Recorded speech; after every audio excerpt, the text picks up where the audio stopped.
पिछली क्लास में हमने समांतर श्रेणी पर आधारित कुछ प्रश्नों को हल किया था। आज भी हम कुछ प्रश्न और समांतर श्रेणी के प्रथम n पदों के योग का सूत्र और उस पर आधारित कुछ प्रश्नों को हल करेंगे। तो यहाँ हम देखें कि एक प्रश्न लिखा है समांतर श्रेणी 1, 4, 7, 10 इसका nवां पद अंतिम पद 88 में अंत से 12वां पद। तो प्रारंभ से कोई भी पद हमें पूछे तो हम आसानी से ज्ञात कर सकते हैं, जिसके लिए हमने हमारा nवें पद का सूत्र सीखा है an बराबर a प्लस n-1d। लेकिन अंत से nवां पद ज्ञात करने का भी हमारे पास में सूत्र है।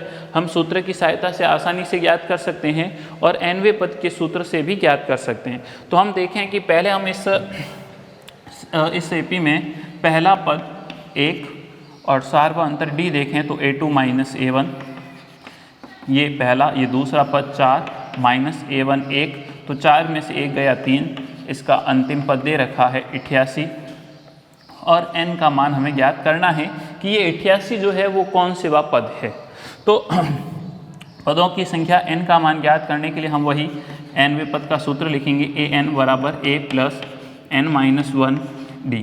यहाँ से हम देखें कि nवें पद का मान हमें दे रखा है 88 बराबर a पहला पद 1, n का मान हमें ज्ञात करना है -1 और d का मान है 3। तो यहाँ से हम देखें 1 का पक्षांतरण कर लें तो यहाँ से हम लिख लेंगे 88 -1 बराबर n-1 और 3।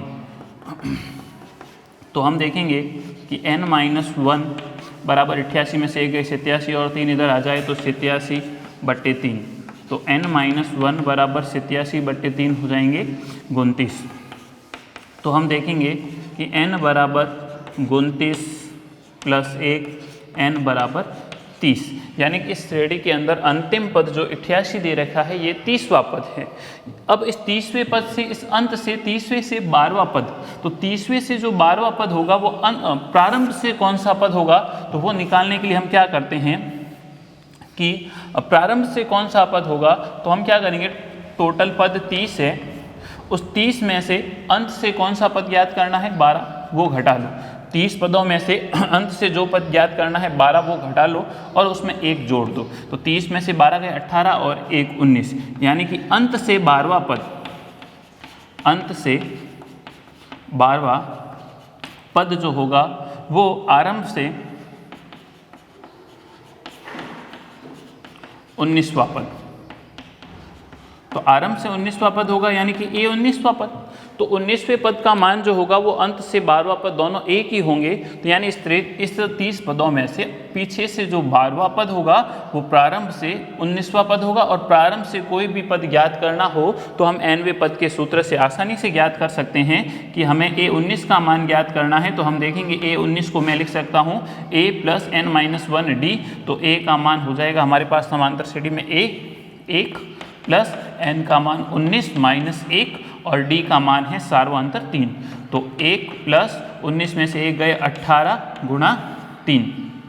तो 1 प्लस 18 का 3 से गुणा करेंगे, 8 थी 24 के 4 हासिल 2, 3 और 2 5, 54 और 1 55। तो यानी कि अंत से 12वां पद जो होगा उसका मान, उसकी जो मान होगा वो 55। तो यहाँ से हम देख सकते हैं कि हम पहले इसका अंतिम पद कौन से पद है वो ज्ञात कर लें और उसमें से अंत से जो पद ज्ञात करना वो घटा के 1 जोड़ेंगे। तो अंत से जो पद पूछा है वो प्रारंभ से कौन सा पद होगा वो आ जाएगा और उसके बाद में प्रारंभ से जैसे 19वां पद है तो 19वां पद का हम आसानी से ज्ञात कर सकते हैं। लेकिन इसी तरह हम देखें कि हमारे पास में सीधा अंत से 12वां पद ज्ञात करने का, अंत से कोई भी पद पूछे तो ज्ञात करने का एक सूत्र भी है। हम देखें कि अंत से 8वां पद, तो अंत से 8वां पद ज्ञात करने का हमारे पास में सूत्र है L माइनस R माइनस 1 और D। L जो है वो इस श्रेणी का अंतिम पद होता है और हम देखेंगे कि यहाँ हमारे पास में इसका nवां पद अंतिम पद 88 है। तो L का मान हो जाएगा 88 माइनस R का मान जो है जैसे इस समांतर श्रेणी का अंत से 12वां पद ज्ञात करना है कि अंत से 12वां, तो हम लिख लें अंत से 12वां पद।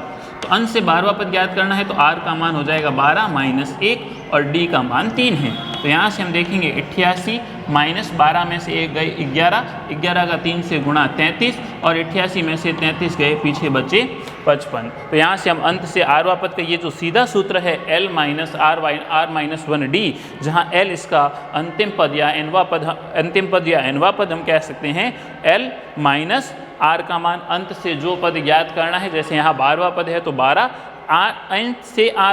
अंत से जो भी पद पूछे वो r का मान माइनस 1 d सार्वंतर। तो इस प्रकार हम रख के और आसानी से हल कर सकते हैं। इस प्रकार भी कर सकते हैं और सीधा सूत्र है जिसमें मान रखकर भी हल कर सकते हैं। तो इसी पर आधारित हम आगे कुछ और प्रश्न हल करते हैं।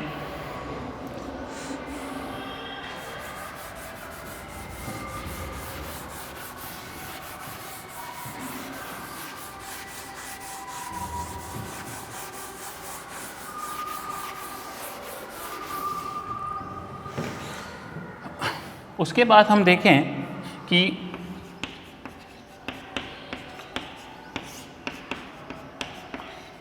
समांतर श्रेणी के प्रथम n पदों का योग।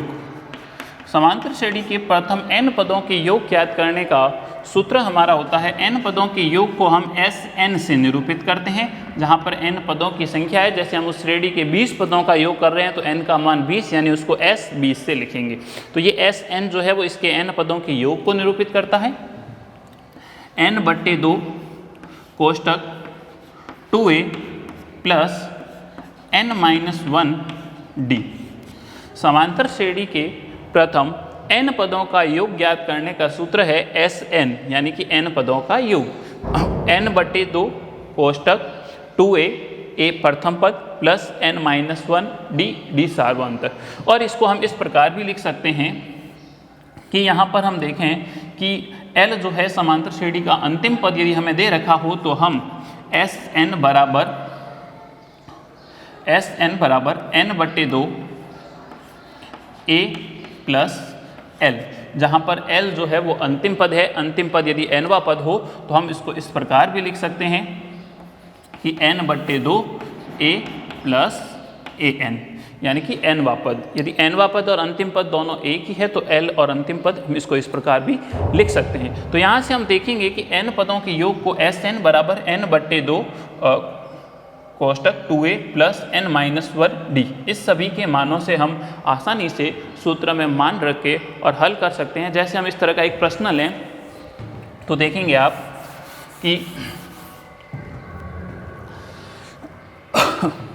जैसे मैं एक प्रश्न लेता हूं कि समांतर श्रेणी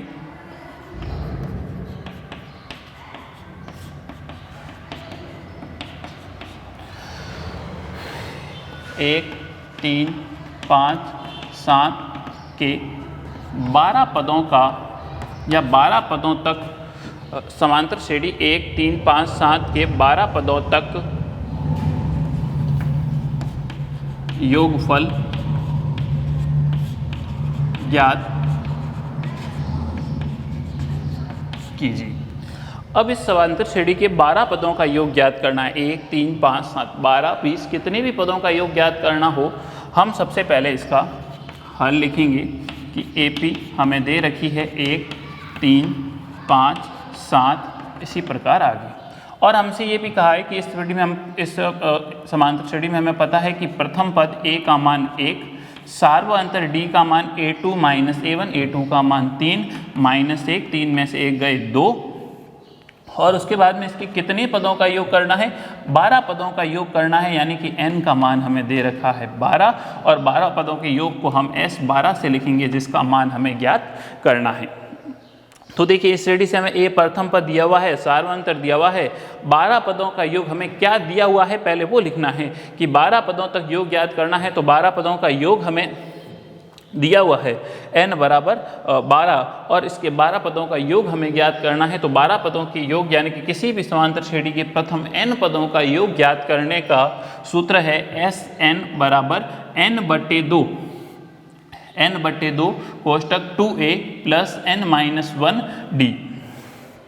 तो यहाँ से हम देखेंगे कि हम इस पहले समांतर सेट n 12 पदों का योग ज्ञात करने का सूत्र लिख लेते हैं कि Sn बराबर n/2 कोष्टक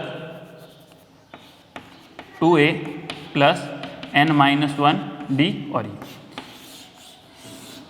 ये हमारा सूत्र। और हमें 12 पदों का योग ज्ञात करना है तो हम इसको यूँ लिख लें S12 बराबर n का मान 12/2 कोष्टक 2a का मान है 1 प्लस n का मान 12 माइनस 1 और d का मान है 2, तो ये 2। यहाँ से हम देखेंगे 12 में 2 का भाग देंगे 6 और बटा 2 का 1 से गुणा 2 प्लस 12 में से 1 गए 11, 11 का 2 से गुणा 22। उसके बाद में 6 गुणा 2 और 22 हो जाएंगे 24 और 24 का गुणा 6 से करेंगे तो 6 का 4 से 24, 24 के 4 हासिल 2, 6 दूनी 12 और 2 14। तो ये हमारा आंसर आ जाएगा कि समांतर इस श्रेणी के प्रथम 12 पदों का योग जो है वो 12 पदों का योग जो होगा वो 144 होगा। तो इसी प्रकार जैसे इस प्रश्न के अंदर हमें श्रेणी में 12 पदों का योग पूछा था, अब जैसे हम इसी तरह का एक प्रश्न ले जिसमें हम a, d और n का मान दे रखा था, S12 12 पदों का योग ज्ञात करना था। लेकिन जैसे मैं इसी तरह का एक और प्रश्न लूँ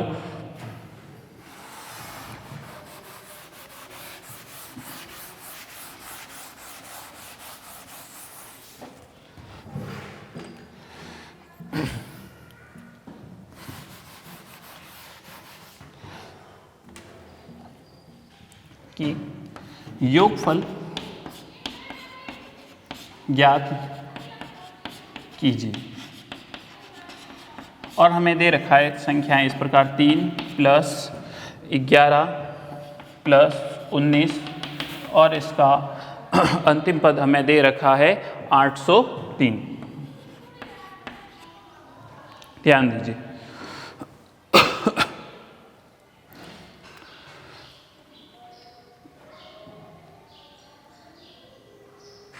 जैसे इस संख्याओं का हमें योगफल ज्ञात करना है तो योगफल ज्ञात करने के लिए आप देखेंगे इसका हल लिखते हैं। सबसे पहले तो हम देखेंगे कि ये 3, 11, 19, 830 यह समांतर श्रेणी में है क्योंकि इसका पहला पद 3, दूसरा 11, तीसरा 19। हम इनका अंतर देखें तो 11 में से 3 गए 8, 19 में से 11 जाएंगे 8, सभी में सार्व अंतर समान है। ये हमारी समांतर श्रेणी है। तो इस समांतर श्रेणी के अंदर हम देखें कि इसका प्रथम पद हमें दे रखा है a का मान 3 और दूसरा d हम निकाल सकते हैं a2 माइनस a1, a2 का मान 11 माइनस 3, 11 में से 3 गए 8। और इस समांतर श्रेणी का जो ये पहला, ये दूसरा, ये तीसरा, ये nवां अंतिम पद हमें दे रखा है जिसको हम nवां पद कह सकते हैं, वो 803।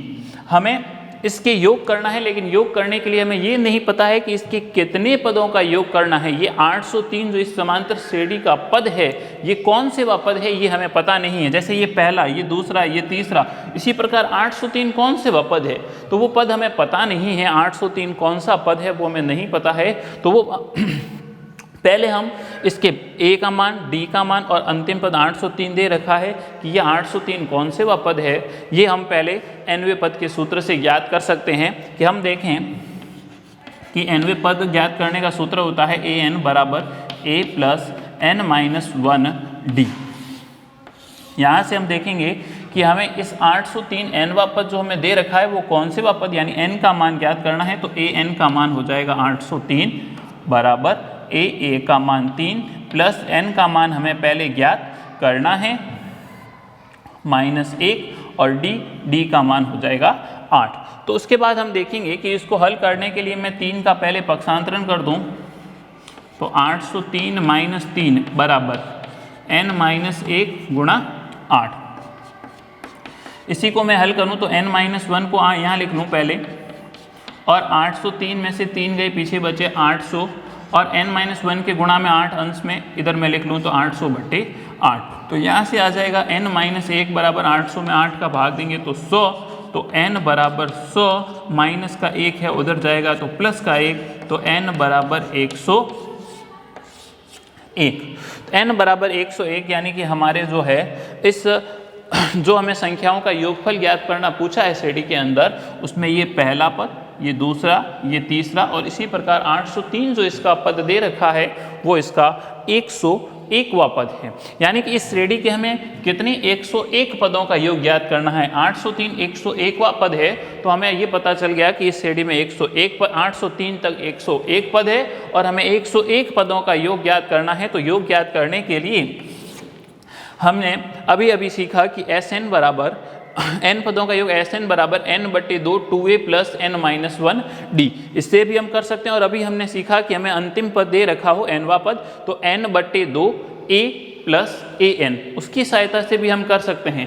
तो यहाँ दोनों में से किसी से भी करें, क्योंकि a, n और d सभी मान हमारे पास में ज्ञात है, लेकिन हम Sn बराबर n/2 a + an, क्योंकि nवां पद अंतिम पद 803 हमें दे रखा है, तो हम उसकी सहायता से भी हल कर सकते हैं और इसकी सहायता से भी हल कर सकते हैं, कोई फर्क नहीं पड़ेगा।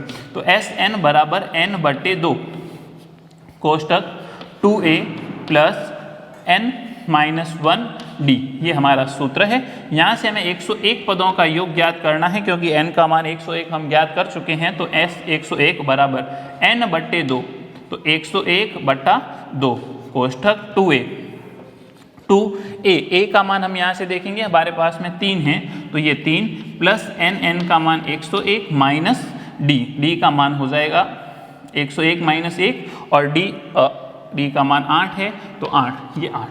फिर हम इसको हल करें तो हम देखेंगे कि बराबर 101/2, इसको हल करें 2 का 3 से 6 प्लस 101 में से 1 गए 100, 100 का 8 से गुणा करेंगे 800, और ये हो जाएगा 101/2 गुणा 800 और 6 806, और 2 से एक बार 806 कट जाएगा 403 बार, तो 101 गुणा 403, तो 101 का गुणा 403 से करेंगे तो हमारा उत्तर आ जाएगा। तो हम यहाँ देखेंगे कि 403 का 1 से गुणा करना हो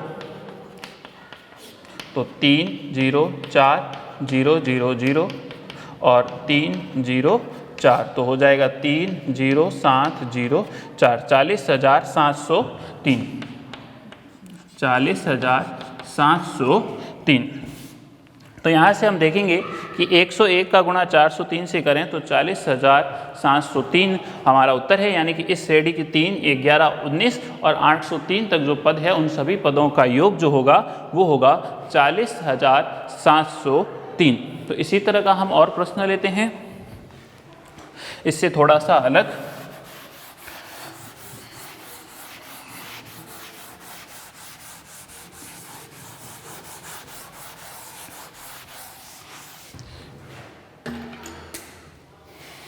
जैसे हमारा एक प्रश्न है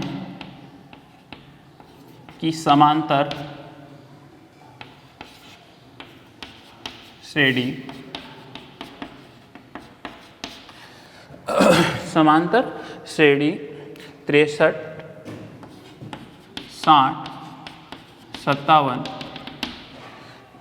समांतर श्रेणी 63 60 57 के कितने पद लिए जाए, 57 के कितने पद लिए जाए कि उनका योगफल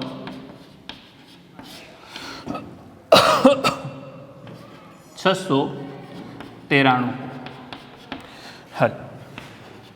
यहाँ हम ध्यान देंगे कि हमें इस श्रेणी के कितने पद लिए जाए, यानी कि कितने पद यानी पदों की संख्या, यानी n का मान हमें ज्ञात करना है। लेकिन इस श्रेणी के जितने पद लिए हैं उन सभी पदों का योग यानी Sn का मान हमें दे रखा है 693, और इस AP से हम पहला पद और सार्वं अंतर ज्ञात कर सकते हैं और कितने पद लिए जाए कि उनका योगफल 693 प्राप्त हो। तो हम यहाँ से देखेंगे कि पहले हमें समांतर श्रेणी दे रखी है AP 63 60 57, इसी प्रकार ये आगे। तो यहाँ से हम देखेंगे कि इसका प्रथम पद A का मान 63, सार्वं अंतर D का मान A2 - A1, A2 का मान 60 - A1 का मान 63, 60 में से 63 गए पीछे बचे 3, और इसके इस श्रेणी के जितने पद लिए गए हैं उन सभी पदों का योग यानी Sn का मान दे रखा है 693। और कितने पद लिए जाए, हमें प्रश्न ये पूछा कि श्रेणी के कितने पदों का योग करें कि हमें जो योगफल है वो 693 आए, यानी कितने पद लिए जाए, यानी कि हमें n का मान ज्ञात करना है, पदों की संख्या। n का मान ज्ञात करने के लिए हम क्या करेंगे कि n पदों का योग दिया हुआ है तो n पदों के योग का सूत्र लिखेंगे। इस सूत्र के अंदर देखिए 4 चीजें हैं, पहला n पदों का योग, दूसरा n का मान, तीसरा a का मान और d का मान। और इस चारों में से कोई भी 3 मान हमें दिए हुए हो तो हम इस सूत्र में रखकर और हल करके आसानी से ज्ञात कर सकते हैं। जैसे इस प्रश्न में हमें Sn का मान दे रखा है 693, n का मान हमें ज्ञात करना है, a का मान हमें दे रखा है 63 और d का मान हमें दे रखा है -3। तो इसके अंदर केवल अज्ञात राशि जो है हमें जिसका मान ज्ञात करना है वो n है। तो इस सूत्र में मान रखकर और हम आसानी से हल कर सकते हैं। जैसे मैं देखूं कि Sn जो n पदों का योग दिया हुआ है तो योग के सूत्र से ही हम एक अज्ञात राशि जो n है वो ज्ञात कर सकते हैं। तो हम लिखेंगे Sn बराबर n/2 कोष्टक 2a प्लस n-1 और d और ये कोष्टक बंद। तो यहाँ से हम देखेंगे कि Sn का मान हमें दे रखा है 693 बराबर n/2, n का मान हमें ज्ञात करना है, ये कोष्टक 2a का मान हमें दे रखा है 63 प्लस n का n ही रहेगा क्योंकि n का मान हमें ज्ञात करना है, d का मान हो जाएगा -3, ये -3 और कोष्टक बंद। देखिए अब इस पूरे के अंदर सारे मान जो हमें ज्ञात थे, जो हमें दे रखे थे वो हमने लिख लिए और हमें n का मान ज्ञात करना है, कितने पद लिए जाए n का मान ज्ञात करना है। यहाँ ध्यान दीजिए हल करने में त्रुटि नहीं हो। तो हम देखेंगे कि 693 और n/2 है तो इस 2 का इधर करें तो 693 का गुणा हो जाएगा 2 से बराबर, इधर बचेगा n, ये कोष्टक 63 का 2 से गुणा करें तो 3 का 2 से 6 और 6 का 2 से 12, 126 प्लस n-1 का भी यदि हम n-1 का गुणा -3 से करना है तो हम देखें कि ये प्लस माइनस -3 का n से गुणा होगा तो हो जाएगा 3n और ये माइनस प्लस 3 का 1 से गुणा होगा तो हो जाएगा 3। उसके बाद हम देखें कि इसको और थोड़ा हल कर लें, 2 का इससे गुणा कर लें, 2 का 3 से 6, 9 का 2 से 18 का 8 हासिल 1, 6 दूनी 12 और 1 13, 3 का 2 से 6, 2 का 9 से 18 का 8 हासिल 1, 6 दूनी 12 और 1 13 बराबर। यहाँ से हम इस n को गुणा करने से पहले थोड़ा हल कर लें कि 126 और 3 129 माइनस 3n और ये कोष्टक बंद। तो हम देखेंगे यहाँ 1386, 1386 n का इससे गुणा करें तो 129 n minus 3n square, 3n square. अब इसको हल करने के लिए हम सभी इन दोनों पदों का इधर पक्षांतरण कर दें तो इधर क्या बच जाएगा 0। तो जैसे हम यहाँ हल कर रहा हूँ कि ये 1386 और 129 n प्लस का है, इधर आ जाएगा तो माइनस का 129 n और ये माइनस का 3n स्क्वायर है, इधर आ जाएगा तो प्लस का 3n स्क्वायर बराबर इधर हो जाएगा 0। तो इस प्रकार हम इसको हल करके और देखें कि इसको क्रम से 3n स्क्वायर माइनस 129n और प्लस के 1386 बराबर 0। यहाँ से हम देखेंगे कि यहाँ 3, 129 और 1386 में हम 3 जो है वो कॉमन ले सकते हैं। तो हम देखेंगे कि ये 3 कॉमन ले लें तो पीछे बच जाएगा इधर n स्क्वायर माइनस 129 n में यदि 3 कॉमन लेंगे तो हो जाएगा 3 का 4 और 3 43 n और प्लस 1386 में से 3 कॉमन लेंगे तो पीछे बच जाएगा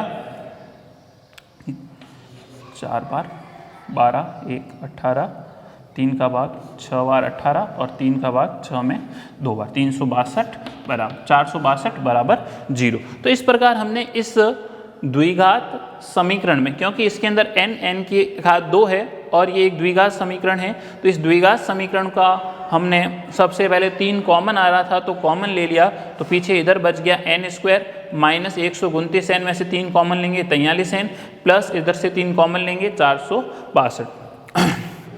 तो कॉमन लेने पे पीछे क्या बचेगा, तो हम यूँ भी कह सकते हैं 3 इन तीनों में कॉमन आ रहा है तो 3 पीछे इसका भाग दे दो, 3 से 3 कट जाएगा n स्क्वायर, 3 का 129 में 43n प्लस 3 का 1386 में भाग दे दो तो भी 462 आ जाएगा। तो इस प्रकार हम देखेंगे कि 3 इधर है उधर जाएगा 0/3, तो हमारे पीछे यही रहेगा कि द्विघात समीकरण हमें प्राप्त हो गया n square minus 43n plus 462 बराबर 0, और ये 3 इधर आ जाएगा 0/3 तो 0। तो आप देखेंगे कि इस प्रकार हमें a, d और sn और n के मान में हमने सूत्र में मान रखा, लेकिन इस प्रकार आगे जाके हल करने पर हमें एक द्विघात समीकरण प्राप्त हो गया। और इस द्विघात समीकरण को हल करने के लिए हम गुणनखंड विधि से इसके हल कर सकते हैं और द्विघाती सूत्र से भी हल कर सकते हैं कि ये n स्क्वायर है, इसका गुणांक a, n का गुणांक b, अचर पद जो है c और abc के मान हो तो द्विघाती सूत्र या श्रीधराचार्य सूत्र हम जिसको कहते हैं उसकी सहायता से भी हल कर सकते हैं। और गुणनखंड विधि से भी कर सकते हैं कि बीच वाला पद माइनस 43n के ऐसे 2 टुकड़े करें जिनको हल करने पर वापस हमें माइनस 43n ही प्राप्त हो, लेकिन उनका गुणा करने पर बाह्य पदों के गुणनफल के बराबर हो। तो हम देखेंगे यहाँ से कि ये n स्क्वायर माइनस, अब 43 के टुकड़े, क्योंकि 43 संख्या जो है उसके टुकड़े जब देखें तो हो जाएंगे 22n माइनस 21n प्लस 462 बराबर 0। तो यहाँ से हम देखेंगे कि माइनस 22n और माइनस 21n को वापस हल करें तो माइनस 43n, लेकिन इन पदों का यदि हम गुणा करें तो बाह्य पदों के गुणनफल के बराबर आएगा। तो हम कह सकते हैं कि हमने जो इसके गुणनखंड किए हैं, टुकड़े किए हैं, वो बिल्कुल सही है।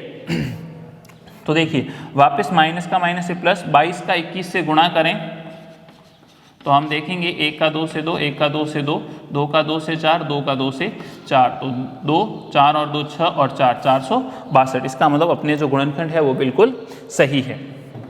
तो यहाँ से हम देखेंगे कि n हम पुनः इसमें से कॉमन ले लें आगे वाले 2 पदों में से, तो इधर क्या बचेगा n माइनस इधर बचेगा 22, और इन दोनों में से यदि मैं माइनस के 21 कॉमन ले लूँ तो पीछे ये जो पद है माइनस का ये प्लस का हो जाएगा, और इधर ये प्लस है ये माइनस का, और 21 462 को हम लिख सकते हैं 21 गुणा 22, तो 21 कॉमन ले लिया तो पीछे बचेंगे 22 और बराबर 0। तो यहाँ से हम देखेंगे कि पुनः n माइनस 22 हम कॉमन ले लें तो इधर क्या बचा n और इधर बचा माइनस 21, और इन दोनों का गुणा करने पर 0, यानी n माइनस 22 और n माइनस 21 का गुणा करने पर 0 आ रहा है।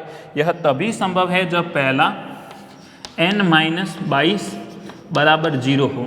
तो हम यहाँ से n माइनस 22, दूसरा n माइनस 21 बराबर 0, तो n बराबर 21, यानी कि n के हमें 2 मान प्राप्त हो गए, n बराबर 21 और n बराबर 22, यानी कि इस श्रेणी का कितने पद लिए जाए कि उनका योगफल 693 प्राप्त हो।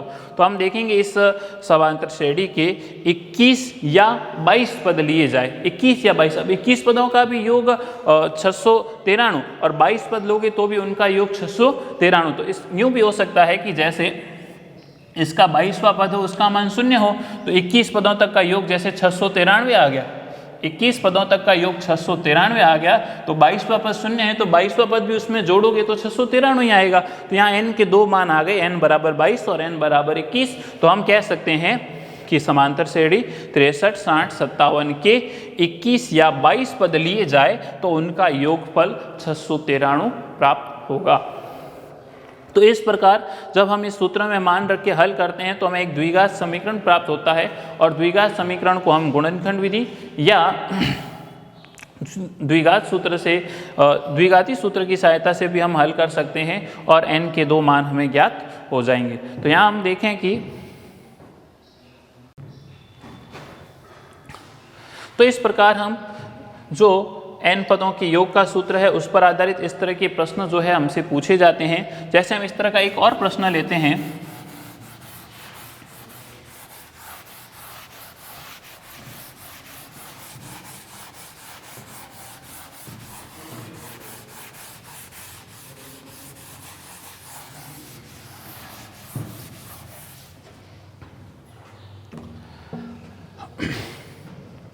जैसे मैं प्रश्न पूछा कि एक समांतर श्रेणी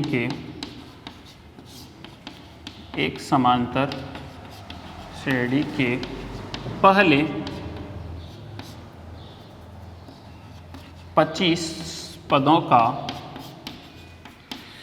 एक समांतर श्रेणी के पहले 25 पदों का योगफल ज्ञात कीजिए। 25 पदों का योगफल ज्ञात कीजिए जिसका 25 पदों का योगफल ज्ञात कीजिए जिसका nवा पद दिया हुआ है, जिसका nवा पद दिया हुआ है कि an बराबर 3 + 4n, कि an बराबर 3 + 4n। तो यहाँ से हम देखेंगे कि समांतर श्रेणी के 25 पदों का योग ज्ञात करना है।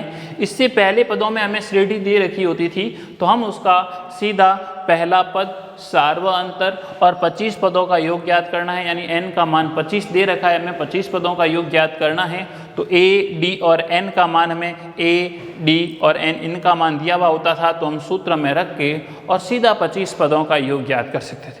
लेकिन यहाँ पर हमें समांतर श्रेणी नहीं दे रखी है तो a और d का मान हम सीधा हमें पता नहीं कर सकते, लेकिन हमें उसके nवें पद का मान दिया हुआ है कि an बराबर 3 + 4n।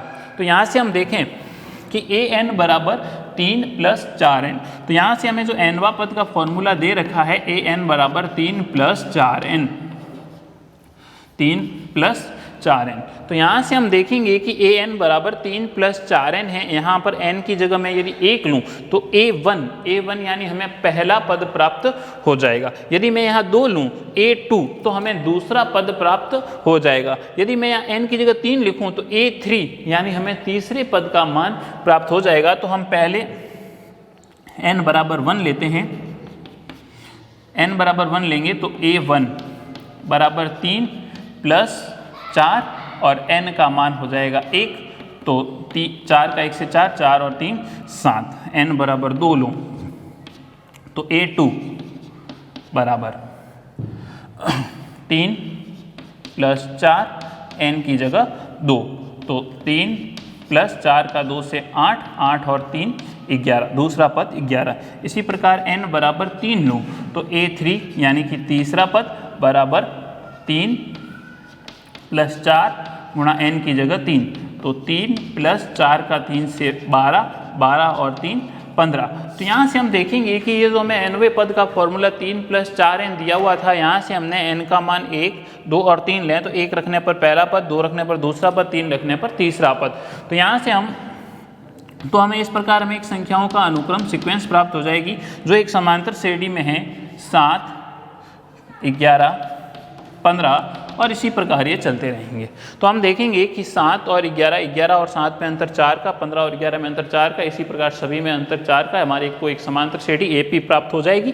और इस AP में पहला पद A बराबर 7, D बराबर A2 - A1, A2 का मान 11 - 7, 11 में से 7 गए 4। और उसी प्रकार हमें कितने पदों का योग ज्ञात करना है? समांतर श्रेणी के पहले 25 पदों का योग ज्ञात करना है, यानी कि n का मान हमें दे रखा है 25 और 25 पदों का योग कितना होगा, यानी S25 का मान हमें ज्ञात करना है। तो n पदों के योग का सूत्र हमें पता है Sn बराबर n/2, n/2 कोष्टक 2a + n-1 d। तो यहाँ से हम देखेंगे कि n/2, n का मान हमें दे रखा है, कितने पदों का योग करना है 25, तो 25/2 कोष्टक 2a, तो 2 गुणा a का मान हमें दे रखा है 7, तो हो जाएगा 7 प्लस n का मान हमें है 25, तो 25 में से 1 जाएगा 24 और d का मान है 4 और ये कोष्टक बंद। यहाँ से हम पुनः देखें कि ये 25/2 कोष्टक 7 का 2 से गुणा करेंगे 14 प्लस 25 में से 1 गए 24 और 24 का गुणा करना है 4 से।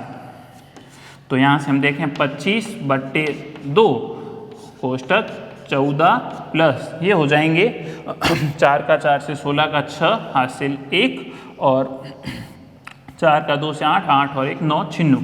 तो यहाँ से हम देखें कि कि 96 और 4 हो जाएंगे 110, तो ये 25/2 गुणा 110, तो 2 से 110 कटेगा 55 बार, पीछे बचेंगे 25 गुणा 55, और 25 का गुणा 55 से करने पर कितना आएगा, तो हम यहाँ देखें कि 55 गुणा 25, 5 का 5 से 25 के 5 हासिल 2, और 5 का 25 और 2 27, 5 का 2 से 10 0 1, 5 का 10 से 11, तो 5 7 3 1 1375, तो हम यहाँ लिख लेंगे 1375। तो इस प्रकार हमें समांतर श्रेणी के पहले 25 पदों का योगफल ज्ञात करना था, लेकिन हमें nवा पद इस प्रकार दे रखा था an, तो यहाँ पर an बराबर 3 + 4n है। इस यहाँ पे 3 + 4n की जगह और भी कोई दूसरा कोई भी हमें इस प्रकार nवा पद दे रखा हो, तो हम एक n का मान 1 2 और 3 रख के पहले इस समांतर श्रेणी के पहला दूसरा तीसरा पद ज्ञात कर लेंगे। वहाँ से हम a d और 25 पदों का योग करना है n 25 और s 25 का मान हमें ज्ञात करना था, तो वो हो जाएगा 1325। तो इस प्रकार हम इस समांतर श्रेणी के प्रश्नों जो अलग तरह से पूछे जाते हैं उनको हम आसानी से हल कर सकते हैं। तो इसी पर आधारित एक और छोटा प्रश्न देखते हैं। जैसे हम देखें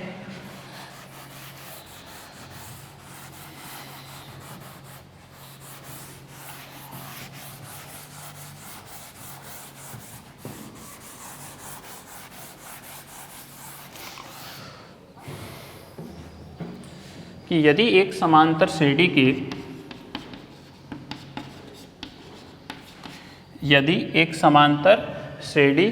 के n पदों का योग n पदों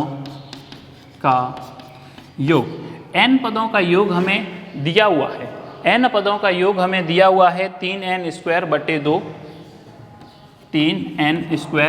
2 प्लस 5n/2 है। एक समांतर श्रेणी के n पदों का योग 3n² 2 प्लस 5n/2 है। तो उसका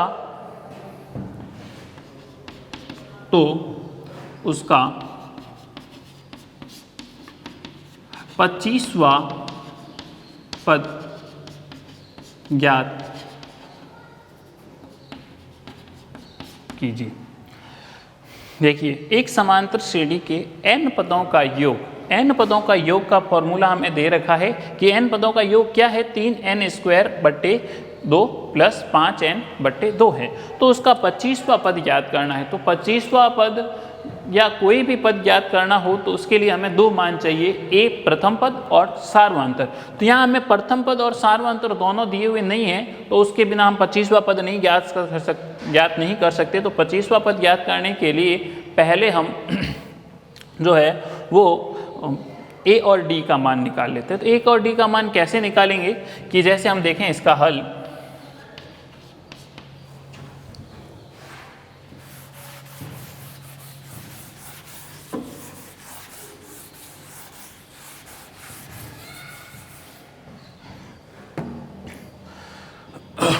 जैसे हम यहाँ देखें कि हमें एक समांतर श्रेणी के n पदों का योग दे रखा है। n पदों के योग को हम Sn से निरूपित करते हैं। Sn बराबर 3n² 2 प्लस 5n/2। Sn बराबर 3n² 2 प्लस 5n/2। तो यहाँ हम देखेंगे कि यदि हम n की जगह 1 लिखें तो हमें S1 यानी कि पहले पद का योग, पहला पद का योग क्या होगा, पहला पद ही होगा। तो हमें उससे इस समांतर श्रेणी का पहला पद प्राप्त हो जाएगा। यानी कि हम देखें यहाँ यदि मैं n की जगह 1 लिखूं तो S1 बराबर 3n की जगह 1 का स्क्वायर बटे 2 प्लस 5n की जगह 1/2। तो 1 का वर्ग 1 होगा, 1 का 3 से 3/2 प्लस 5/2। दोनों के हर समान ही हैं तो लसब 2 ही होगा। ऊपर 5 और 3 8/2 बराबर 4।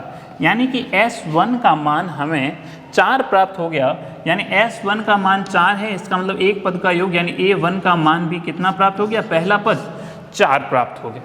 यदि इसी प्रकार मैं Sn की जगह 2 रखूं, S2, तो यहाँ मैं देखूंगा 3 और n का स्क्वायर यानी 2 का स्क्वायर बट्टे 2 प्लस 5 n की जगह 2 बट्टे 2।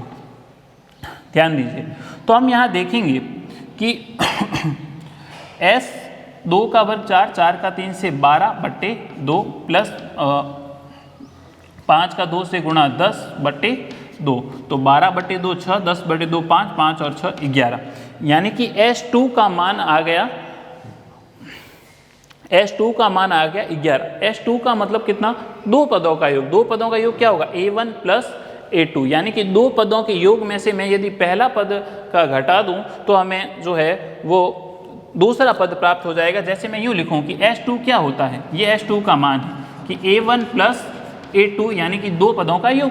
S2 क्या होगा? दो पदों का योग 11, तो पहला पद हमें पता है 4, तो हम लिख लेंगे A2 बराबर 11 माइनस A1 का मान 4 है, तो A2 बराबर 11 में से 4 गए, हमें प्राप्त हो जाएगा 7। या मैं इसको यूँ भी लिख लूँ कि A2 बराबर S2 minus S1, S2 minus S1, तो S2 का मान 11, S1 का मान 4, तो उससे भी हमें प्राप्त हो जाएगा। मैं यूँ भी लिख सकता हूँ इसके स्थान पे कि यूँ लिख लूँ यदि कि A2 का मान होगा वो दो पदों के योग में से पहला पद घटा दें तो प्राप्त हो जाएगा।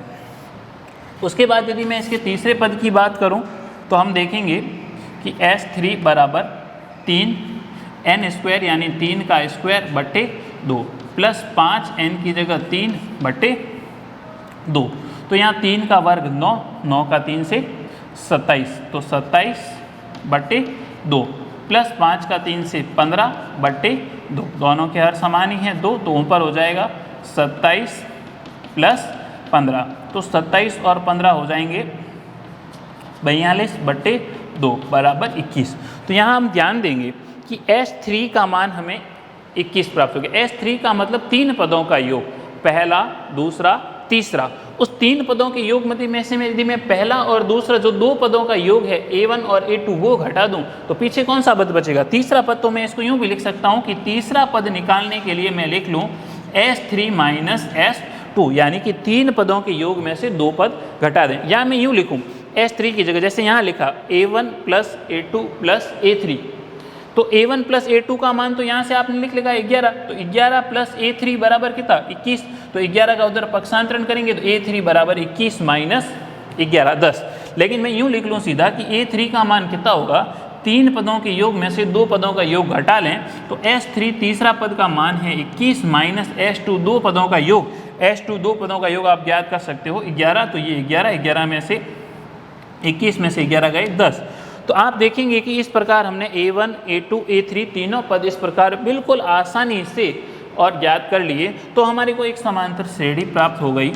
पहला पद जिसका 4, दूसरा पद जिसका 7, तीसरा पद 10 और इसी प्रकार। यहाँ से हम देखें कि इस AP में हमें पहला पद A का मान दे रखा है 4, D का मान A2 माइनस A1, 7 में से 4 गए 3, और तीसरा हमारा जो A और D दोनों के मान आ गए, A का मान 4, D का मान 3, और हमारा प्रश्न पूछा है कि इसका 25वां पद ज्ञात करना है समांतर श्रेणी का, यानी कि n का मान 25 और 25वां पद को हम A25 से निरूपित करते हैं, तो A25 का मान हमें ज्ञात करना है। तो A25 का मान ज्ञात करने के लिए हम देखें कि an बराबर A plus n minus 1 D, किसी भी श्रेणी का कोई भी पद ज्ञात करना हो प्रारंभ से तो nवां पद का सूत्र है। हमें 25वां पद ज्ञात करना है तो A25 बराबर A का मान जो है 4 प्लस n का मान 25 माइनस 1 और D का मान है 3।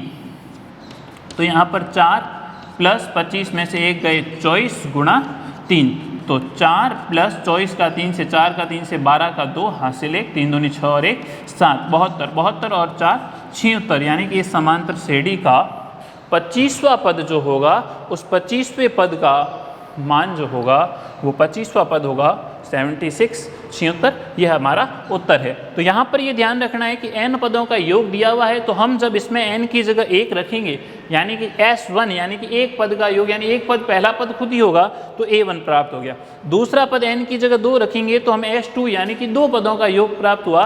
उस 2 पदों का योग में से यदि मैं यूँ लिख लूँ, दूसरा पद जो होगा वो 2 पदों के योग में से पहला पद घटा लें S2 माइनस S1 तो हमें इसका दूसरा पद प्राप्त हो जाएगा। इसी प्रकार जब हमने S3 निकाला तो 3 पदों का योग प्राप्त हो गया। इन 3 पदों के योग में से यदि 2 पदों का योग यानी पहले और दूसरे पद का योग करके घटा देंगे तो पीछे जो पद बचेगा वो तीसरा पद होगा। और इस प्रकार में पहला, दूसरा, तीसरा इसी प्रकार आगे चलते रहेंगे तो 3 पद प्राप्त हो गए। तो हम इससे पहला पद सार्वअंतर 25वां पद पूछा है तो n का मान 25 और 25वां पद कितना होगा उसका वैल्यू ज्ञात करनी है। तो ये हमारा nवें पद का जो सूत्र है, इसमें हम a की जगह a का मान d और n का मान 25 रखकर हल करें तो 25वें पद का मान 76 प्राप्त हो जाएगा।